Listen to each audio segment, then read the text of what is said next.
Buenas noches, soy la doctora Jimena Aguilar y hoy hablaremos de shock o insuficiencia circulatoria.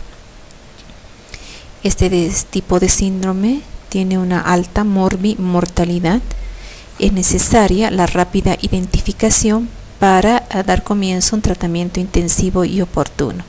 Este tipo de síndrome es muy frecuente en las unidades de terapia intensiva. Cuando hablamos de shock circulatorio, estamos hablando de aparato cardiovascular y es importante recordar los elementos y funciones de este aparato. La función básica del aparato cardiovascular es la perfusión de los tejidos y el aporte de oxígeno y nutrientes a estos.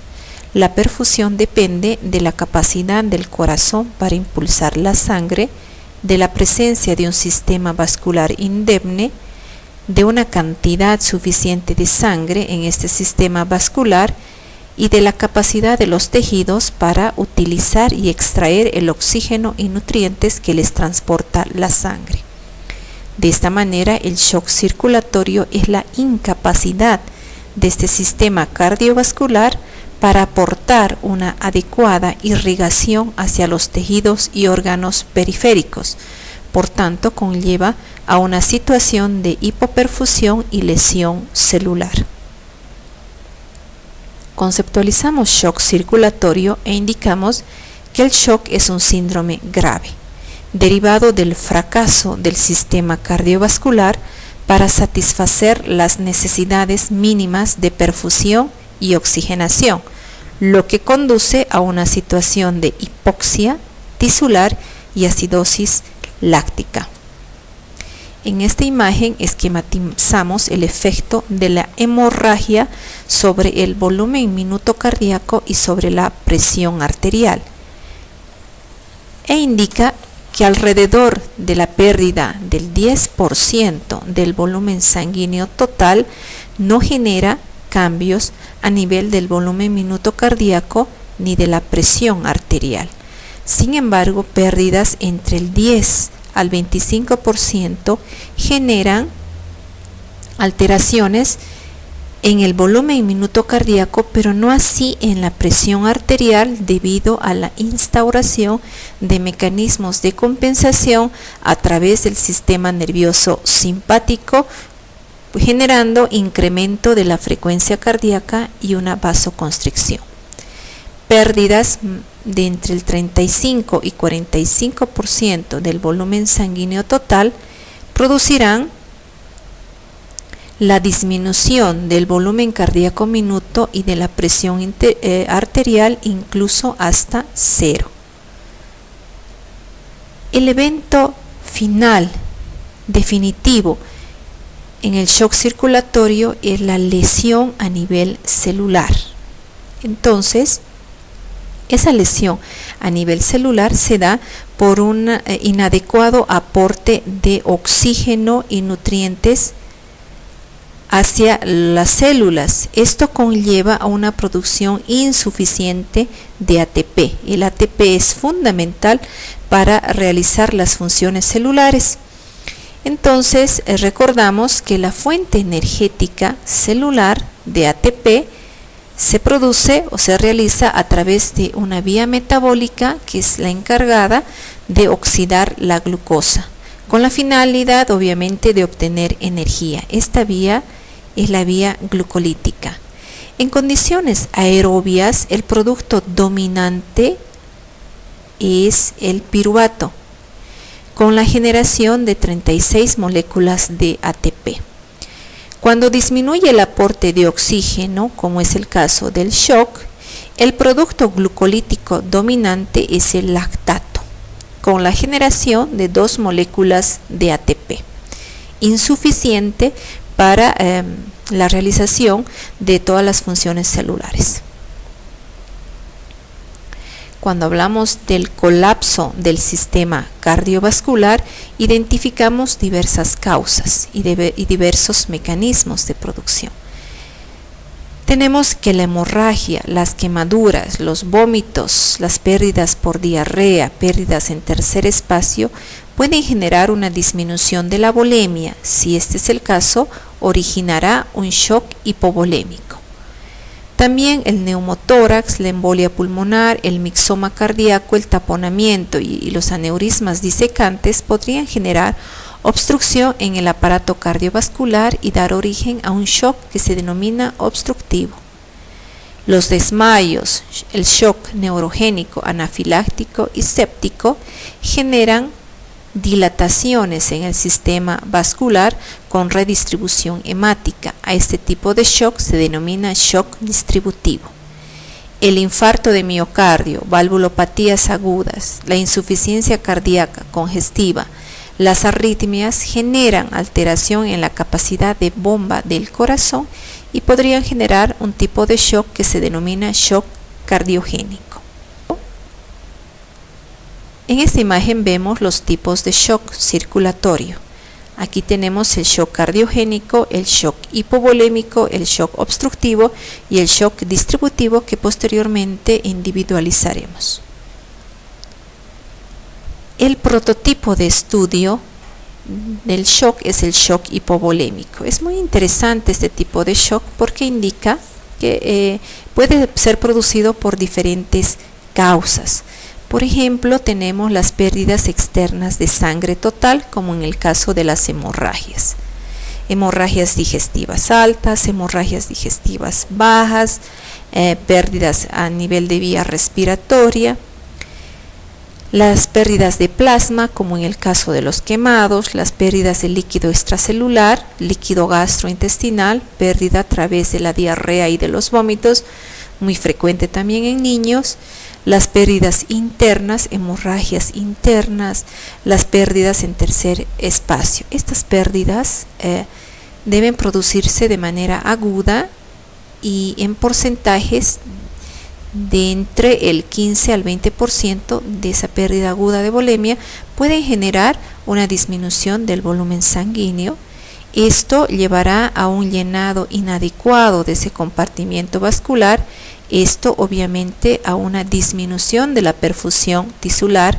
Hay una situación de hipoperfusión.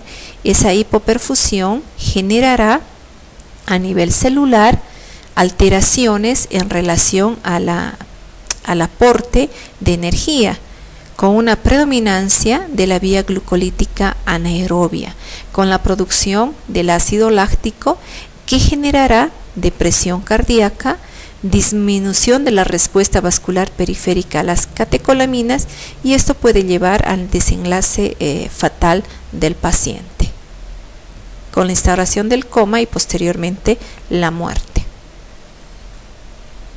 Ante esta situación se instauran mecanismos de compensación, y uno de los mecanismos de compensación que inicialmente hablamos justamente es del sistema nervioso simpático a través de la liberación de catecolaminas.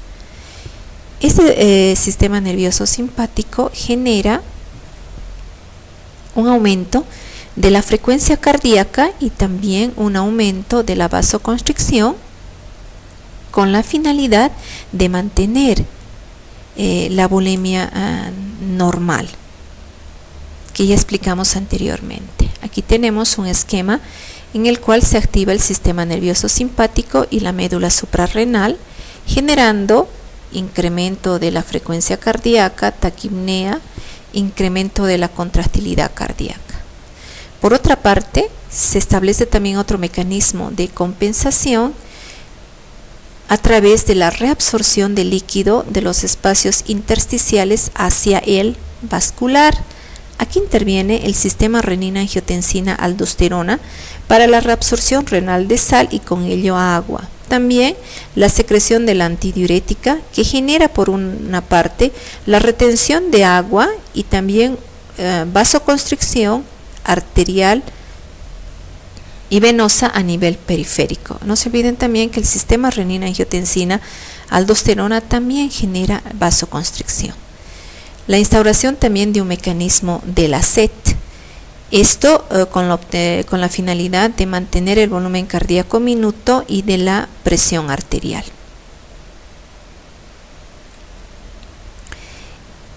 Cuando se produce el shock hipovolémico, los mecanismos de compensación tienen la finalidad de mantener el volumen minuto cardíaco y mantener la presión arterial. Es por eso que estos mecanismos se activan. Aquí tenemos el sistema nervioso simpático, que es activado a través de la liberación de catecolaminas y de la activación misma de los receptores, especialmente alfa y beta 1, para aumentar la frecuencia cardíaca, generar vasoconstricción y aumentar la contractilidad. Eso con la finalidad de mantener el volumen cardíaco minuto y la presión arterial. Por otra parte, también tenemos aquí el sistema renina-angiotensina-aldosterona, que van a generar vasoconstricción, aumento de la retención de sodio y agua. También a nivel renal se ha visto que existe la liberación local de algunos vasoconstrictores y se ha identificado a estos vasoconstrictores como la norepinefrina, la angiotensina 2, la vasopresina y la endotelina, que también participarían en la mantención del volumen minuto cardíaco y de la presión arterial. Aquí tenemos otro esquema muy interesante, porque las lesiones de ese vire del metabolismo aerobio al metabolismo anaerobio característico del shock genera incremento del ácido láctico y disminución en la producción de energía, disminución de producción de ATP. Estos eventos generan alteración a nivel de la membrana celular de sodio y potasio. Esta alteración en la membrana celular va a producir diferentes efectos. Por ejemplo, activación de cascadas inflamatorias, la producción de radicales libres y la liberación de mediadores de la inflamación. Esto por una parte. Sin embargo, la alteración de la membrana celular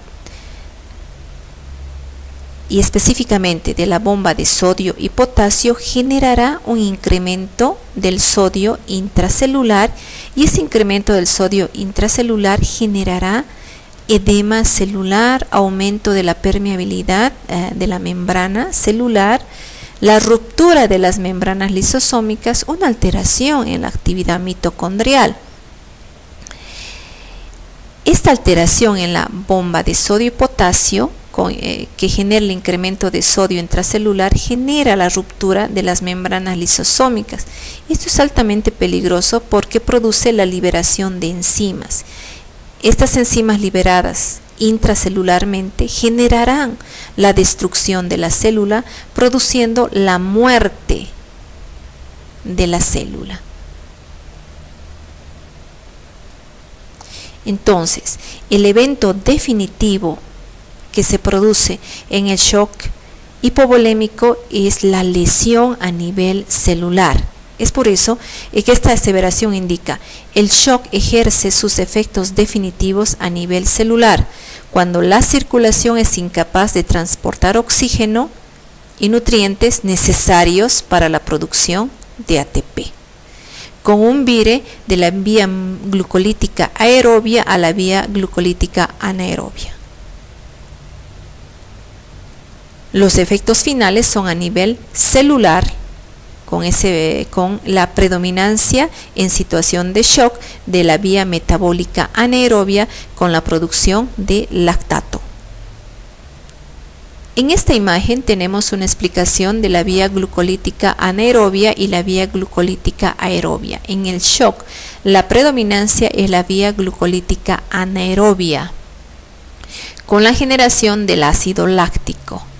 El ácido láctico generará, obviamente, una menor producción de energía, y esa menor producción de energía tendrá repercusiones sobre la función celular y alterará la bomba de sodio-potasio. Esta alteración de la bomba de sodio y potasio incrementará el sodio que se encuentra dentro de la célula y la pérdida de potasio. El incremento de ese sodio generará tumefacción celular y aumento de la permeabilidad de membranas. Eso producirá alteraciones a nivel de la actividad mitocondrial, la ruptura de las membranas lisosómicas y la liberación enzimática y destrucción intracelular, lo que producirá obviamente la destrucción celular. Cuando hablamos de tipos de shock, hablamos del shock cardiogénico. El shock cardiogénico se refiere a la incapacidad del corazón para bombear sangre en forma adecuada. Esta incapacidad tendrá repercusiones hemodinámicas anterógradas y retrógradas. Cuando hablamos del shock cardiogénico, identificamos las causas. El infarto de miocardio es una de las causas más frecuentes de shock cardiogénico. La alteración de bomba y las arritmias, alteraciones en el tabique interventricular, aneurismas, alteración valvular aguda, cirugía de corazón abierto, miocardiopatías, coronariopatías son causas de shock cardiogénico. En esta imagen tenemos alteraciones electrocardiográficas, tenemos una elevación del segmento ST, un supranivel del segmento ST, tenemos también aquí un infranivel del segmento ST, una inversión de la onda T, característicos del infarto de miocardio. También tenemos aquí un trastorno del ritmo que puede estar relacionado también como causa del shock cardiogénico. Una taquicardia supraventricular de respuesta ventricular elevada que puede generar shock. Cuando hablamos de shock cardiogénico, una de las causas más frecuentes es el infarto de miocardio. El infarto de miocardio produce disfunción miocárdica, con disfunción sistólica y disfunción diastólica. En la disfunción sistólica disminuye el volumen minuto cardíaco, disminuye el gasto cardíaco y genera una situación de hipotensión que generará una situación de hipoperfusión coronaria. Esa hipoperfusión coronaria generará isquemia miocárdica y mayor disfunción. Generará por otra parte una disfunción diastólica que posteriormente podrá generar incremento de la presión telediastólica del ventrículo izquierdo, congestión pulmonar, una situación de hipoxemia, hipoperfusión sistémica, acidosis y mayor disfunción miocárdica. El shock obstructivo es un tipo de shock circulatorio que es producido por una obstrucción mecánica del flujo de sangre que corre por la circulación central y puede ser a nivel de grandes venas, del corazón o de los pulmones. Cuando hablamos de shock circulatorio obstructivo, indicamos que una causa muy frecuente es el tromboembolismo pulmonar. En esta imagen vemos un trombo que se encuentra en ventrículo derecho, que se encuentra también dilatado. Otra causa de este tipo de shock circulatorio obstructivo es el taponamiento cardíaco. En esta imagen vemos la silueta cardíaca y tenemos alrededor la presencia de líquido pericárdico, que es el que está generando la obstrucción. Cuando hablamos de shock obstructivo, identificamos muy bien las causas: embolia pulmonar, aneurisma de la aorta, taponamiento cardíaco, neumotórax, mixoma auricular, evisceración de contenidos abdominales que pueden generar aumento de presión en las cavidades cardíacas derechas y estas posteriormente insuficiencia cardíaca derecha con incremento de la presión venosa central y generando además distensión yugular. El shock obstructivo debe ser tratado de manera inmediata y se trata a través de la identificación de las causas, ¿no? Si se produce una embolia pulmonar, la embolectomía. Si se produce un taponamiento cardíaco, la pericardiocentesis. Y así identificando la causa y tratando la causa. Otro tipo de shock es el shock distributivo. El shock distributivo en el cual el problema se encuentra a nivel de las resistencias vasculares. El shock distributivo se caracteriza porque existe una pérdida del tono de los vasos sanguíneos y eso genera un agrandamiento del compartimiento vascular y genera un desplazamiento del volumen vascular. Estos eventos se producen por disminución del control simpático del tono vasomotor por sustancias vasodilatadoras. En el shock distributivo, característicamente se tiene una expansión del compartimiento vascular. Eso va a llevar a una volemia insuficiente y obviamente a una disminución del retorno venoso y obviamente a una disminución del volumen minuto cardíaco. Cuando hablamos de shock distributivo, identificamos a otros tipos de shock que comparten el patrón circulatorio, que son el shock neurogénico, el anafiláctico y el séptico. Continuando, hablamos del shock neurogénico, que comparte el patrón circulatorio. El shock neurogénico está producido por lesiones cerebrales, sustancias depresoras, anestesia general, hipoxia, hipoglucemia, anestesia espinal, lesión medular espinal, que causan defectos del centro vasomotor del tronco encefálico, defecto en la producción de impulsos eferentes del control vascular, lo que genera disminución del control simpático vasomotor y lo que producirá una disminución del volumen minuto cardíaco.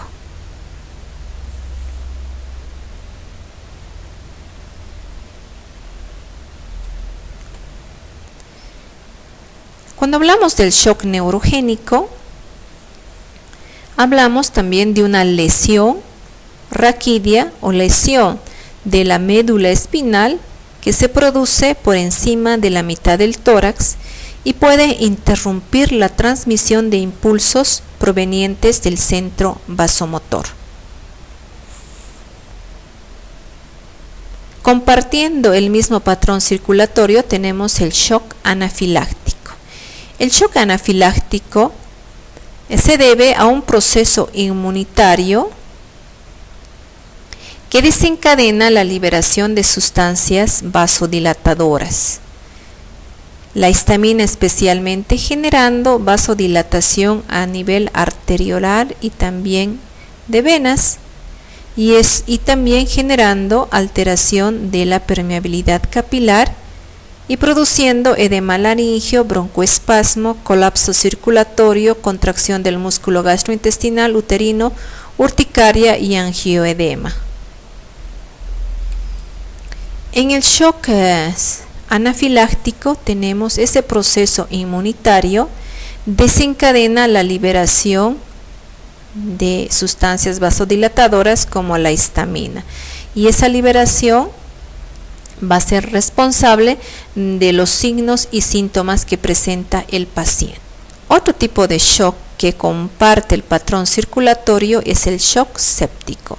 Este tipo de shock tiene un 40% de mortalidad y se asocia a factores predisponentes como inmunodeficiencia, pacientes que han sido sometidos a procedimientos invasivos, pacientes que tienen infecciones por microorganismos resistentes y pacientes que se encuentran en los extremos de la vida, por ejemplo, paciente anciano.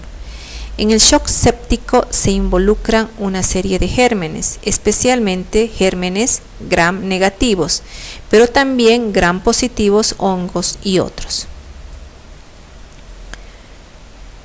El shock séptico ha sido considerado como el tipo más frecuente de shock vasodilatador. Se asocia a coagulación intravascular diseminada y un síndrome de disfunción multiorgánica. En el shock séptico intervienen mediadores inflamatorios y también mediadores de respuesta inmune y de la coagulación. En el shock séptico se produce la secreción no regulada de mediadores o citocinas inflamatorias. Por ejemplo, identificamos el factor de necrosis tumoral alfa, la interleuquina 1, la interleuquina 8, Por ejemplo, la interleuquina 8 está relacionada con la perpetuación de la inflamación tisular, el factor de necrosis tumoral alfa con la adhesión leucocitaria, la mayor secreción de proteasas, la secreción de prostaglandinas y la activación de la coagulación. Por otro lado, también se identifican otro tipo de mediadores, la interleucina 6 o interleucina 10, también interleuquinas, que están relacionadas con la amplificación de respuesta inflamatoria en fase aguda, producen mayor cantidad de mediadores. En el síndrome séptico también se produce la lesión directa de los vasos, se produce la activación de la cascada del complemento, la mayor secreción de prostaglandinas vasodilatadoras.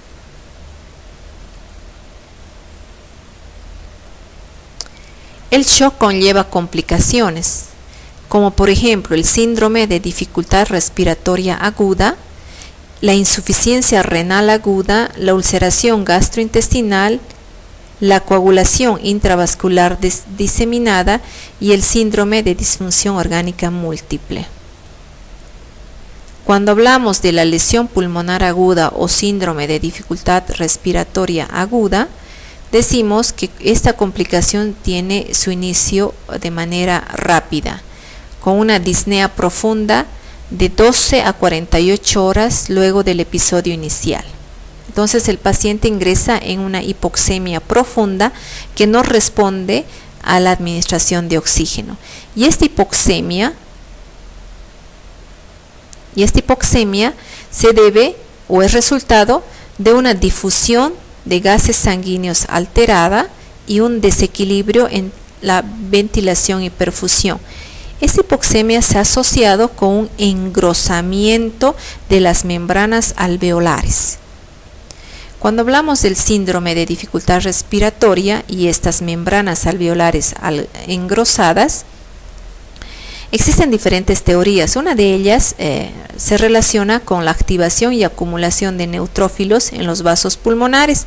Esta activación estuviera mediada por citocinas y generarían lesión endotelial. Esa lesión endotelial generaría fuga de los líquidos y proteínas hacia el intersticio y espacio alveolar, produciendo colapso alveolar. Y ese colapso alveolar generaría las variaciones en el intercambio gaseoso. En cuanto al colapso alveolar, también se ha identificado que podría estar relacionado con una alteración en la producción del surfactante. Otra de las consecuencias muy frecuentes es la insuficiencia renal aguda, básicamente por la vulnerabilidad de los túbulos renales a la isquemia. El mecanismo más frecuente identificado es la necrosis tubular aguda y suele ser necesario en muchos casos el tratamiento de sustitución a través de la hemodiálisis. También se presentan complicaciones gastrointestinales, esto por la vasoconstricción generalizada que se produce, que disminuye la perfusión de la mucosa y podría generar procesos hemorrágicos.